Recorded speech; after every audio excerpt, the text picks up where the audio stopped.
Welcome to the Process Breakdown Podcast, where we talk about streamlining and scaling operations of your company, getting rid of bottlenecks, and giving your employees all the information they need to be successful at their jobs. Now, let's get started with the show.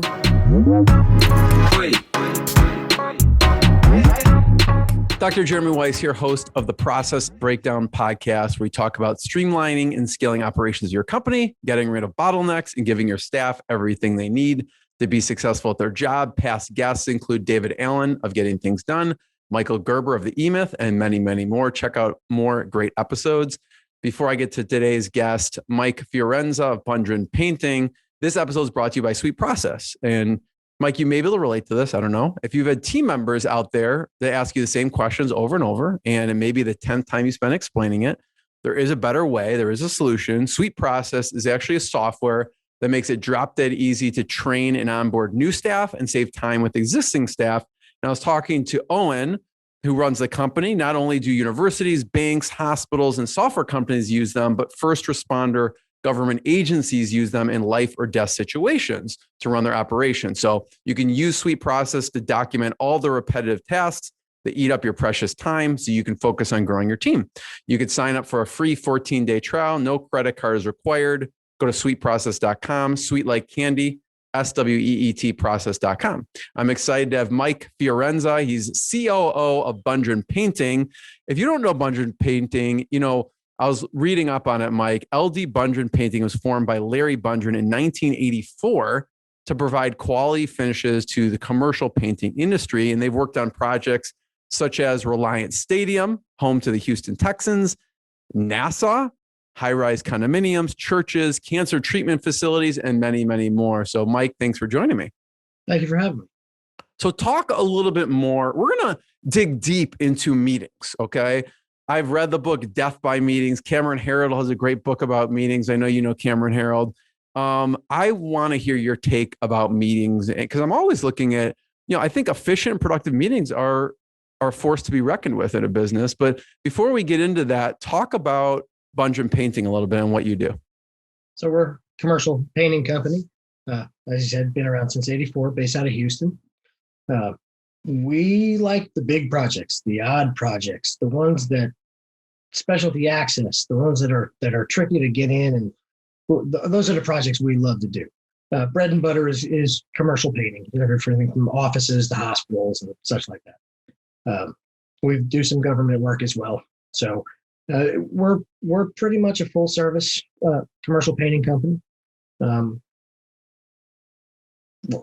What sticks out to you as like an odd project?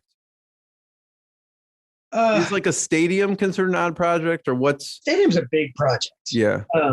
We actually we finished up a project out in El Paso, Fort Bliss Hospital out there. That was a 5-year project. It was a big project.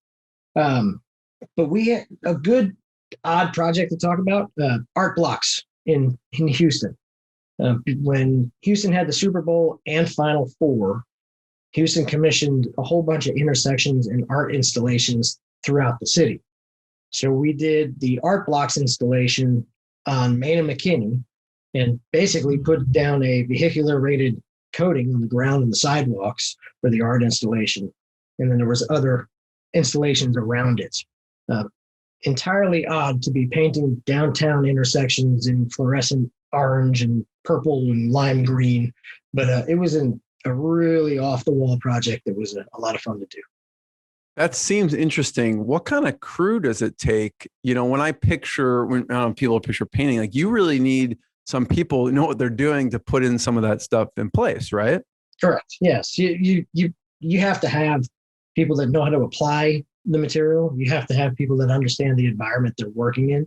I mean, if you've ever seen a picture of that, or you Google a picture of that, you'll see train tracks running through. So we had metro running through with high voltage above us. You had water features there. You have 4 major buildings on the corners there. You working in traffic. So you've got, at overnight too. So the fun part about that project was actually they came when we started talking about it and negotiating it. They said, yeah, we want to do this. And then we want to put it in before Final Four, leave it there through Final Four, through the Super Bowl, and then remove it. And we went, hold on. You want to remove a permanent roadway installation?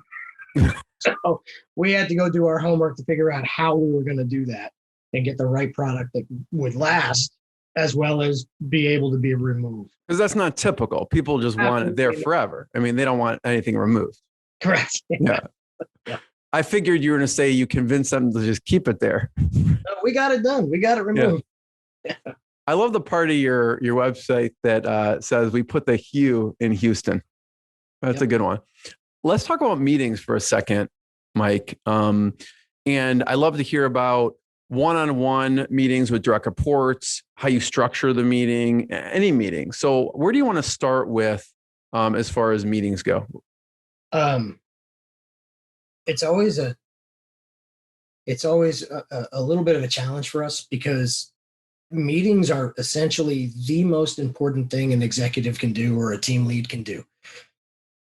But if it's not structured, you're not getting anything out of the meeting and it ends up going left field and everybody's spending an hour when it could have been 15 minutes. And to be entirely honest, we're guilty of that at times too. And it takes some time to check yourself and put yourself back in line. That being said, the most important thing that I do every week is my one-on-one meetings with my direct reports. So I call them my 15-minute one-on-ones. I time block 30 minutes because I've actually never had one go 15 minutes. It's normally 20, 25 minutes. Every week, I schedule them one right after another and then go through them with my direct reports. So frequency-wise, it's a once a week, 15 to 20 minute meeting. And then are there other larger meetings that you have with the direct reports? No, well, we have what we do, Mondays are our primary start of the week there. Everything gets kicked off and moving. So Monday mornings, first thing, Craig Bunter, the owner of the company, and myself, we have our executive meeting and go over highs, lows, what's working, what's not, do some strategy. Monday afternoon, we end up in our job meeting where we bring in our project team and estimating team, and we go over all the jobs that are pending out there and, that we're working on and deal with any issues. Tuesday mornings, we have our executive team meeting. So that brings in our controller, our chief estimator, our senior project manager, Craig, and myself. And that has morphed into more of an accountability meeting for our executive team so that they can bounce stuff off of each other and they can hold each other accountable. And the biggest thing we're working on this year is to turn that meeting away from briefing Craig and myself and turn it more into them certifying. So the data is available ahead of time for Mondays for us to review so that they can come in, certify, we can ask whatever questions we want. And then there's an accountability structure for the entire executive team all at once. This is really helpful, by the way, Mike. I love how you're breaking down via day. For the Tuesday meeting, so how long is that kind of accountability meeting? 1 hour. Right. 1 hour, okay. What else on any other meetings on Tuesdays? Nope. No. What about Wednesdays? No, sir. Then what does Wednesdays look like? Wednesdays are work days. Okay. So no meetings Wednesdays. So, no meetings for me on Wednesday, unless they're outside or if they're something special, a client base or we have an issue come up. Thursdays are my one-on-one meetings in the afternoons. Okay. And so do you typically, I'm wondering, do you book them back to back or do you kind of try and space them out? The one-on-ones? Yes. I book them back to back. So Back I'll to book, I start at 2 o'clock, run 2 to 2:30, 2:30 to 3, 3 to 3:30, and 3:30 to 4. And get them all done right there. Then it's a nice, they flow into each other. I want to talk about the structure of those, but what do you do to document? Are they supposed to take notes? Are you supposed to take notes? Do you use any software? I've heard people use various things when coming to the meeting. So we have an agenda. Every meeting has an agenda. The primary thing that everybody has, we have our scorecards. So everybody's got a scorecard. I'm in process of implementing them into Microsoft Planner because we utilize the 365 environment. So they're getting in there. We've done a run through with that. It works very well. I take notes extensively because I've given up on pad and paper because there's too much to try to organize and restructure and file and put it in the right place. So I've switched over to OneNote, and I handwrite one in notebooks with each of them so that and you can set your calendar reminders, email directly out of it. So we go over, there's a process to the 15-minute update. Yeah, go ahead. Yeah. So I asked them to come prepared for the one-on-one direct meeting with the agenda. First thing we do is a red light, yellow light, and green light conversation. So red light's things we need to stop doing. Yellow light is the things we need to think about, but things that may develop in the future and something that we can compound on. And then green light, you're kicking it and let's keep doing that or expand on that. Right. We go, that's 15, that's 5 minutes. It's a back and forth. Everything in these meetings needs to be back and forth. Like they need to be able to say, hey, I don't like what is going on here. And that's affecting me being able to do this. So this meeting is more about them and what they need and what they do versus a team structure or anything else. And then we go over the scorecard. And then I work on the 4 Ps, the performance, priorities, people, and problems. That's where I want to hear their thoughts, suggestions, concerns about their team's performance, priorities, people, and problems. The very bottom of the agenda has a note from me that says, this weekly meeting is your opportunity to voice your issues and celebrate your successes. I'm here to make sure that you have every opportunity to succeed, and it is my priority that I remove as many obstacles as possible to help you achieve your professional and personal goals. So my view on this is we can, as an executive team, we can steer. You have Craig with a vision. You have me trying to translate and implement that vision. And then we have an executive team that's trying to stay on that vision and move from point A to point B. This is the time when they get to tell me what's working, what's not, and what they need. And it's really about them, because in an exec team meeting, when you're accountable to the group and everything's going on, you don't get a chance to break it down and say, I'm really having a problem with this, or this is really affecting me. That's a behind closed door thing that is exceptionally important in us being able to run an effective business. Yeah. So let me just reiterate. So you come into the call, the agenda is the same for each one. I mean, maybe different topics, but you talk about, red, yellow, green. You talk about the scorecard, you talk about the 4 Ps, and then you talk about voicing any issues or celebrating any successes. Yes. When you come to that meeting, can you give me an example of what would be like a red, yellow, green scenario? Okay. And then, so it says like 5 minutes on that. It's almost like maybe 5 minutes per section almost. Yep. I do 5. And then what I do is I on the tail line of my agenda says 5 to 15 for the 4 Ps, because that's where it always runs over the 15 minutes and into we'll call it uncharted territory. Yeah. Yeah. And you don't have to share names or anything like that, but what would be an example of like a red, yellow, green? So a red light is something that we need to stop doing, right? So are we not processing? I don't know. We'll take an AP process, for example. Are we not getting all of our Amex in on time, right? And that's causing another issue. Well, if you do the root cause analysis of why that Amex isn't being turned in time, well, is it because our field guys aren't turning in their receipts on time, right? So we need to stop missing the cutoff date from Amex because our field guys can't get their receipts labeled in time to code, right? So that would be an example of So you backtrack to where's the source of the issue there. So I come prepared in these meetings already weekly with items that have popped up over the week or trailing items from notes that were taken, so we can follow up and we can verify this. yellow light stuff that we need to think about doing. So, implementing a new software. Hey, I've got a great idea to implement a new app or a new piece of software, and it's going to integrate here. Okay, before we pull the trigger, let's think about this. Let's run some pros and cons. Let's see what it's going to, not only cost, but what's the impact to the organization? Is it going to save time? Is it going to cost time? What's the training lag time? What's the onboarding time? So there's a lot of little pieces to it. That's your yellow light conversation. Green light, financials were in on time. We stomped this project. We got all these change orders. Keep doing that, right? You're doing a fantastic job. That's where everything in that section is about straight up business conversation. There's not a lot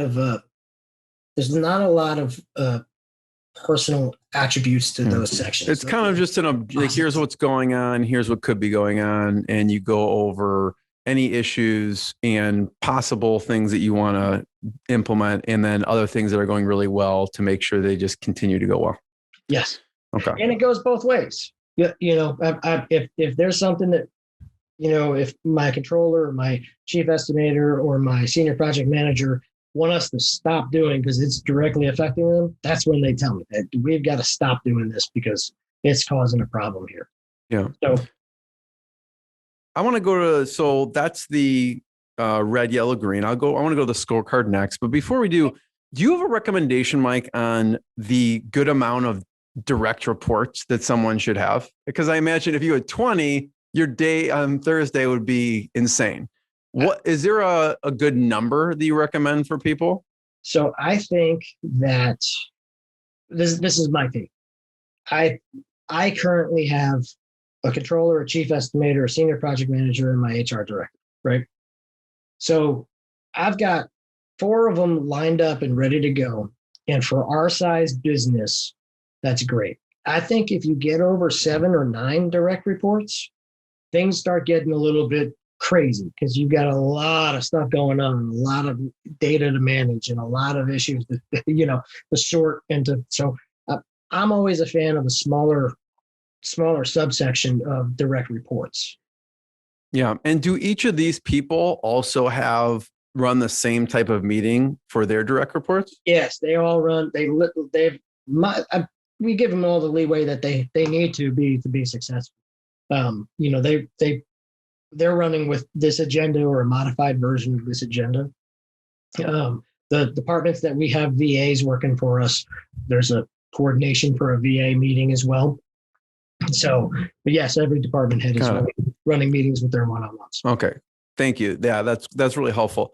So you show up, red, yellow, green, then next is a scorecard.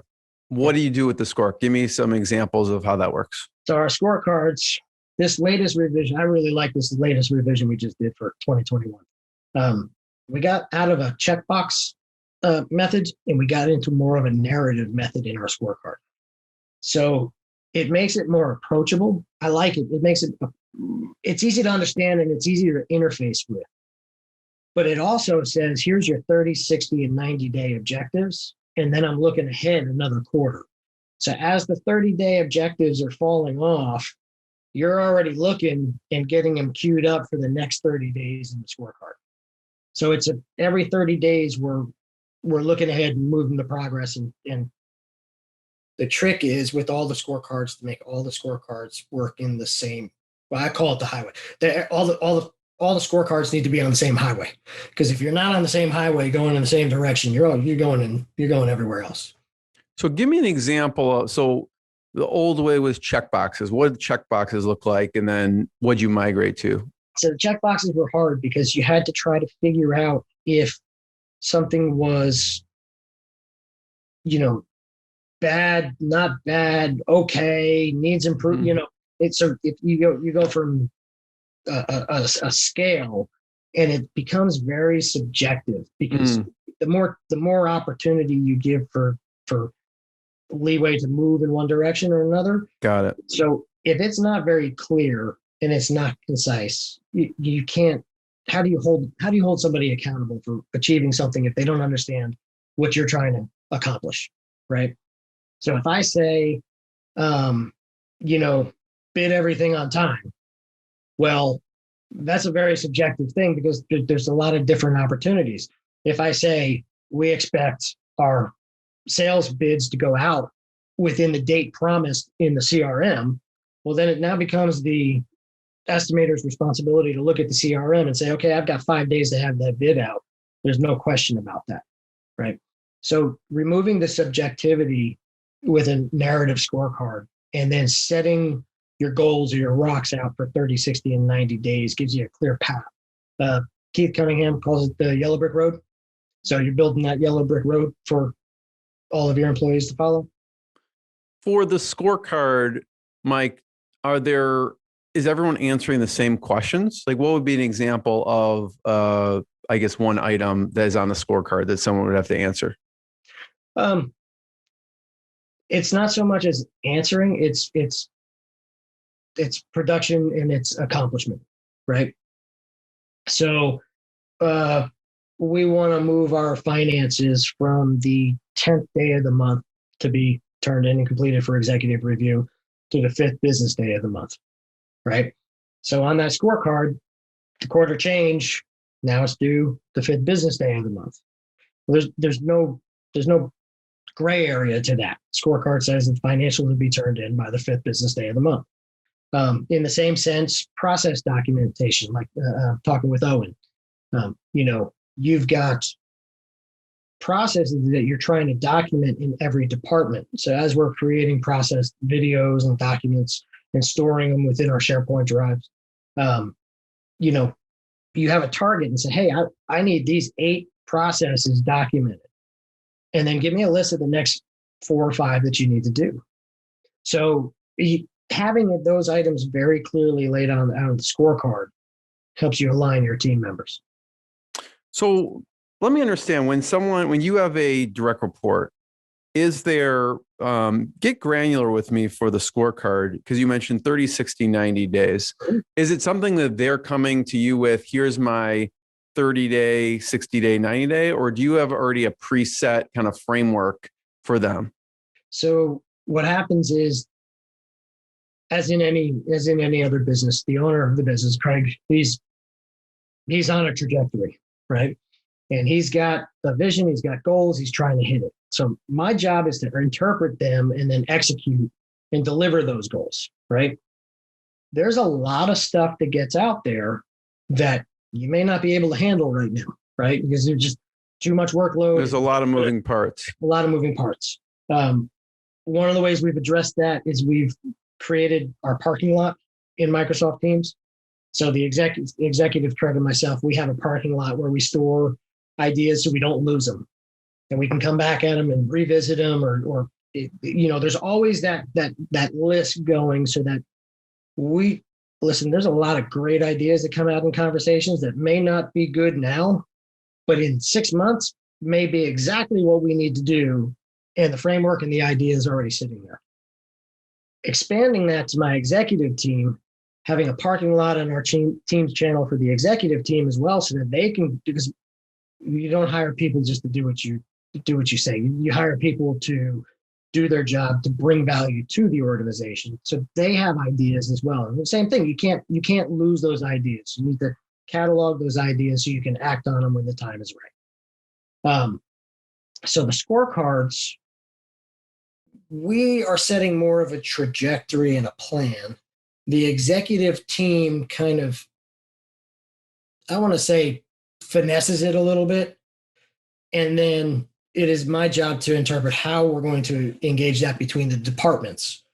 So then we create the scorecards, get the plan and the benchmarks okayed and agreed to by Craig, and then we roll out the scorecards. And then the individual who has a scorecard comments back on that scorecard saying, hey, this is great. I could do this. I can't do this. I can't, and then you start that back and forth engagement.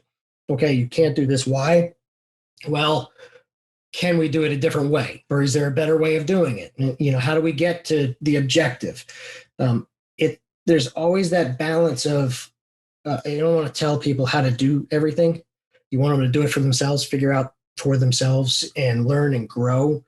So asking the right questions, getting around, having them work out problems for themselves and getting them into that scorecard. And then now you have accountability for your ideas and theirs. And that essentially is buy-in. So you're at that point, you've got everybody working on the same page. Let me see, Mike, if I understand this correctly. So let's say the executive team kind of brain dumps a bunch of things that need to get done. Some of them maybe now, some maybe in 6 months, maybe in 3 years. And you may go, listen, this task, do you say, listen, this task would be great for the HR manager to take on, or the HR manager would say, great, that's something that I could definitely handle. And so that you would then take that, and that would be a 30, 60, 90 day. They would kind of break it up. Here's what I need in 30, 60, 90. So you'll take one of those big tasks, or they will, and then you will then report back on the trajectory of that particular task. Am I understanding it correctly? Yes. Okay, cool. So the executive team kind of sets like the sort of the vision and all the things that need to get done. And the team members, is it kind of a combination of you saying, hey, you'd be really good for this, or them saying, hey, I think I could really take this on? Does it come from one angle or another? How does it usually happen? It comes from both. It comes from both, because quite honestly, we have put together one heck of an executive team. They're go-getters, they're grabbers. I don't see them say, no, that's impossible. They're okay, we'll figure out how to do it, or I don't like it like that, but I think I can make it work this way. So our executive team has risen to the occasion not more than one time.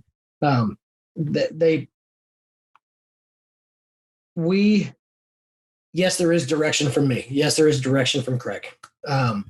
However, I think a lot of that gets fogged out and brought up in the executive team meetings as non-personal.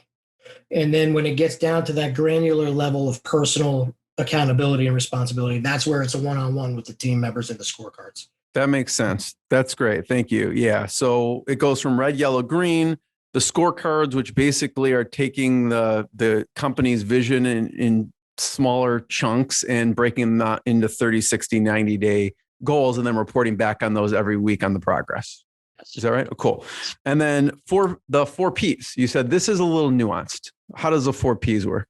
Performance, priorities, people, and problems. So those 4 Ps, I want to hear what their issues are in relation to their performance, their team's performance, their priorities, department priorities, their people, and their problems. Obviously, it's easy to get locked into problems if you have that mindset. But if you're talking about performance priorities and people up front, the problems are on the tail end. You're already working through. One of the big things that we work on with our executive team and with all of our employees is it's perfectly normal and okay to have a problem. But don't come and dump your problem on my desk. Come to me and tell me what your problem is, and then bring me 2 or 3 possible solutions, and let's talk about them. Right? I'm not in your shoes. I'm not sitting in your desk dealing with what's coming across your desk in your department. I'm going to have a perspective on it that's not the same as yours because I'm not in the middle of it. But if you come with a couple solutions, well, then that makes the conversation really easy. Management wise, it allows us to guardrail as well. It allows us to make sure we're still on that highway. You're not taking an early exit over here to go chase something.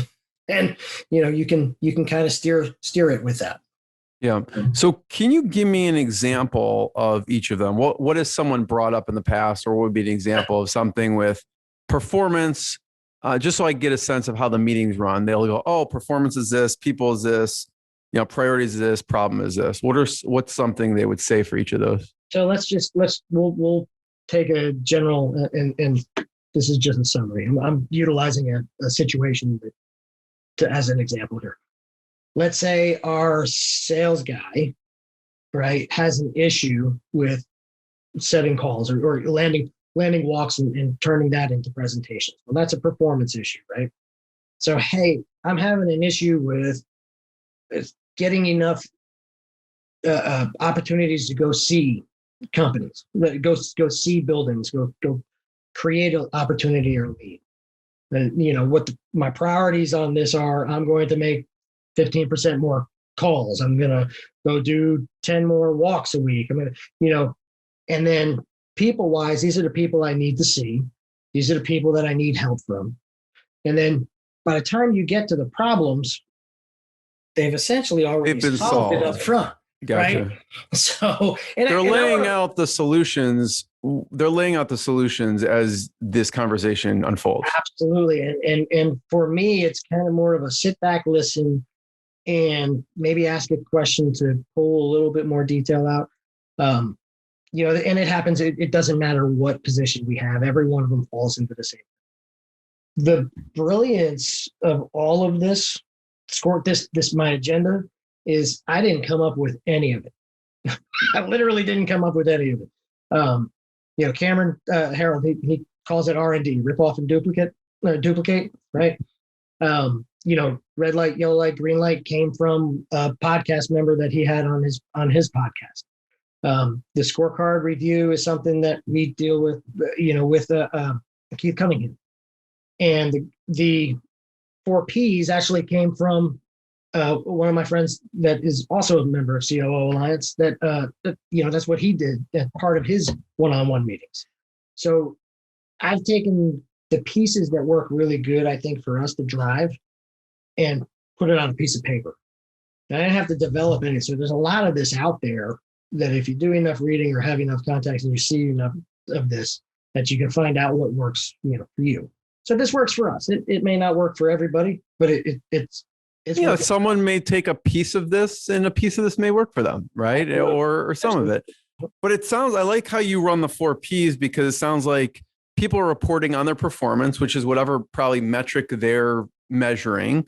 And then from there, it goes into how they're going to solve that and what they need to do differently in addition. Right? Correct. I love it. So red, yellow, green, then the scorecard, then the 4 Ps. The last is the voice, the issue or celebration. Mm-hmm. What are some examples of how that goes?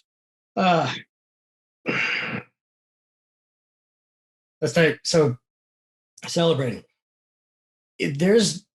If you're not going to celebrate successes with your direct reports or your team members or anybody else in the company, you're creating a big disservice to both yourself and the company you work for or own.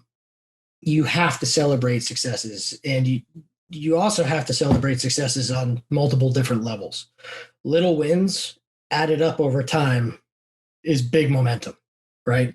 And if you ignore all these little wins that are happening, you're gonna miss it until it's glaringly obvious in your face. So I like to celebrate. It's simple stuff. Simple. Hey, we did good this week. We were able to convert this week pretty well. We were able to convert some outstanding tickets or time and material jobs into a billable. That's fantastic. That's great. That helps cash flow. So celebrating those wins moves on and on. What I have found that the more you celebrate the little ones, I firmly believe that setting big goals, out there, and Craig and I call them moonshots. You set your moonshots out there, and people are going to reach for them, but the little wins are what keep them motivated to get there. And if you never celebrate the little wins, they're going to give up on that moonshot out there. You get discouraged, not motivated, and they don't want to work as hard. I can tell you that once we started making sure that we were talking about that every week, we've had some really good success. We've had team members actually pass that down as well. Our project management team has passed that down into the field as well. So we're seeing some really good success with that. So that would be an example of a win or a celebration, a little win. Maybe the person reports on a performance, like I need to get 15, 20% more of these looks, but here's a look I did get this week that was amazing, and they may go into it. What would be an example of voicing an issue in this process? Oh, issues are, it could be anything from I'm having a problem with my computer. The computer's acting up, and I really need to get into the budget to get a new CPU, right? And believe me, I deal with that all the time. But it could be anything. What tends to come out in this is personal stuff. It doesn't tend to come out to be the computer. It tends to come out that, listen, I'm feeling really tired, or I'm really behind, or I'm having an issue getting this information out of this person. Like I'm homeschooling my 5 kids and I'm tired, or what? Yeah, well, but I don't think we have anybody with 5 kids in the office team, but yet we're yes.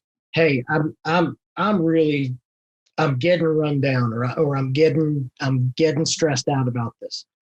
And really, when you get a relationship built with your team members and your employees, a lot of personal stuff comes out. Got it. If you can't address that, or make sure that that's on the table to have a discussion with, that you can be trusted to have that conversation with, then it's also insight. It's insight into your employees and insight into their lives. And in the same sense, you need to be open and vulnerable enough yourself to have those kind of conversations. Yeah. Mike, this has been amazing. I love hearing this breakdown. Thank you for getting so granular with this, because I think this is going to be super valuable. I have one last question, which are going to be addressing your favorite books, because I know you're a big reader. Before I ask it, I just want to point people towards checking out your website. It's bundren.com, BUNDREN.com. You could check out other episodes of the Process Breakdown podcast and check out Sweet Process. So I want to hear your books, and I have a pitch for your next book, or your company's next book. I wrote this title down. Okay. So you'll see if this makes it onto the executive board, but I have Little Wins, your 5-step process for setting up your team for success. Okay. Nice.